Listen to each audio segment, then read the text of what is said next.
It's the Locked On Flyers podcast with our look at the Flyers selection of Jett Luchanko and those other first round moves for the Flyers at the 2024 NHL Draft.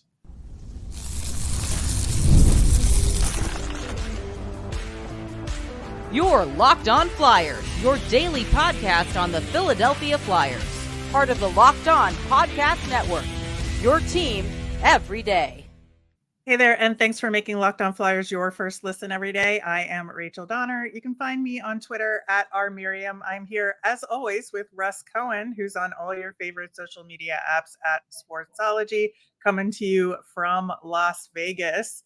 We are at Locked On Flyers on Instagram, Threads, Blue Sky, and Twitter as well. You can find us over on YouTube or on the SiriusXM app or anywhere you listen to podcasts. Subscribe to get our latest episode as soon as it's available here on the Locked On Podcast Network, your team every day. So we are going to dig into the big picture stuff, the Atkinson buyout, the later picks on our future shows coming up. But we thought we would take a look at the first round pick, the only first round pick that the Flyers made, as well as those trades that GM Danny Briere made. So let's dig into Jett Luchanko, because I'm going to say this because I feel like I have to. I said it on the little draft recap that got posted at the time of the pick. And I picked Jett Luchanko for the Flyers as a reach pick for this team because something about him screamed Philadelphia Flyers and Danny Briere to me. Lo and behold, they moved down a spot to pick him. So, top line, what's your reaction to the pick? Right. So, well, my reaction to the pick was, okay, and I tweeted this. I said, all right, it looks like, they could get G. Bouillon or Constant Hellenius, and they got neither. Now, it is splitting hairs if you want to talk about Hellenius and Luchanko, and Luchanko's a fine pick. I still would have taken Bouillon. I just think he was the better player on the board. Doesn't have anything to do with Jett Luchanko, and I hope people understand that. It's just where I have somebody ranked, what I think that person will do. Like I said, I always feel like you can never have enough defense. So whatever, that's that part of it. That was my instant reaction.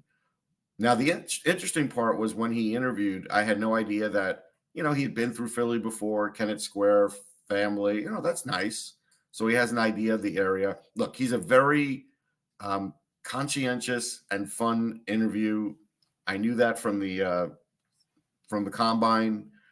He's a guy that came in just unbelievable physical shape at that combine. I remember showing you a picture. His arms were just, I was like, wow, on this guy, 195 pounds, this guy's like solid as a rock.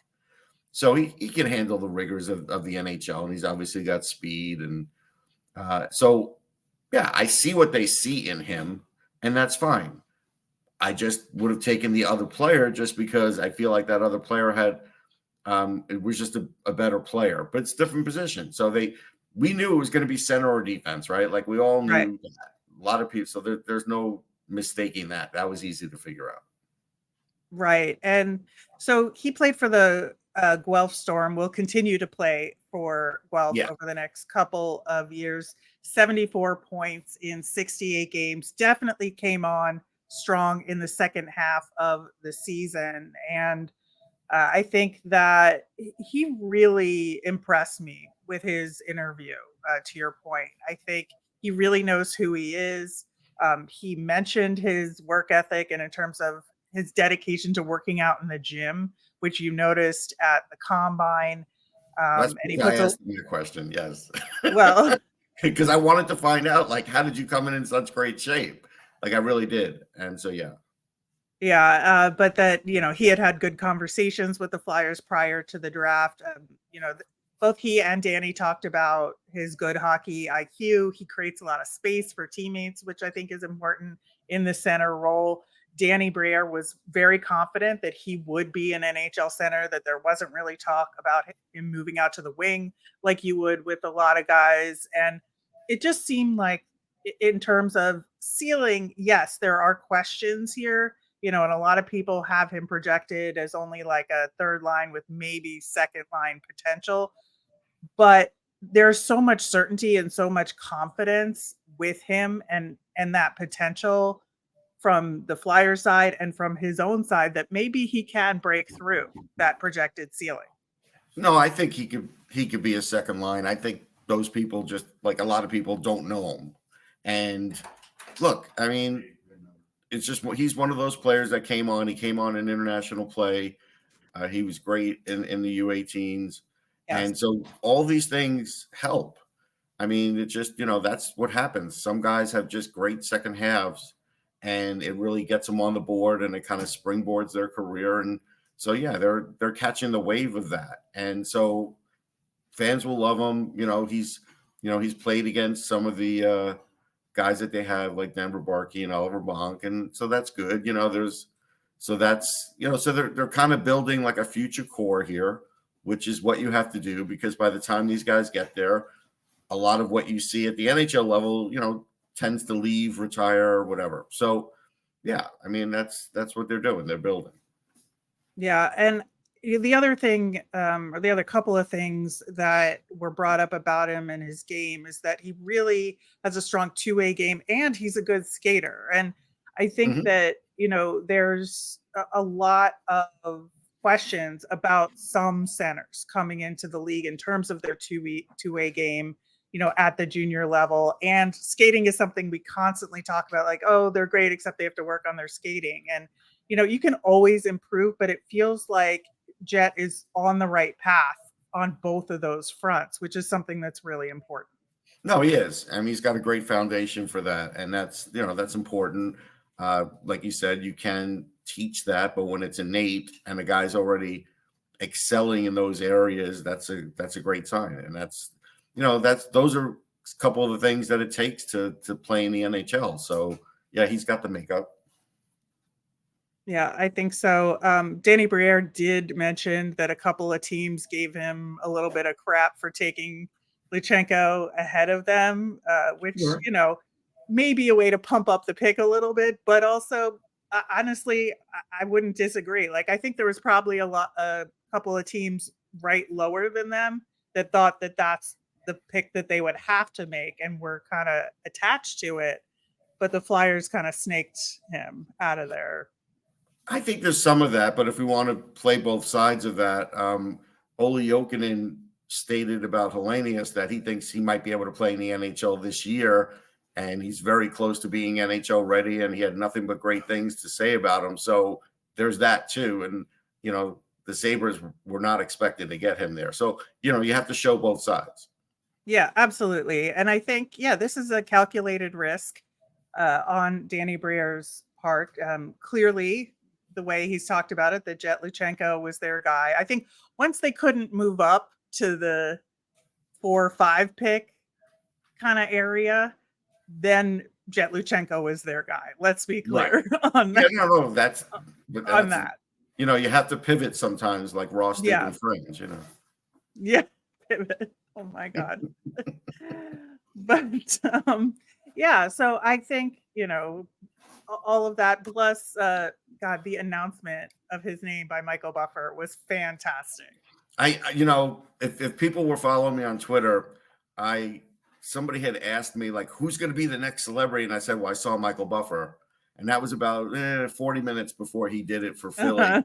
The only reason I saw Michael Buffer is because he was eating the free food, so I just happened to notice him in the hallway. Amazing. Downstairs. I love that. I love that so much. Yeah, I would call it a second place to Celine Dion in terms of celebrity announcers, but a very, very good one. Definitely got on all the highlight reels, so that's pretty cool. Yeah, the Celine Dion thing was really like a moment. Like, that was something. Yeah, especially given everything, but also her connection to Vegas and having residency there and everything. Yes.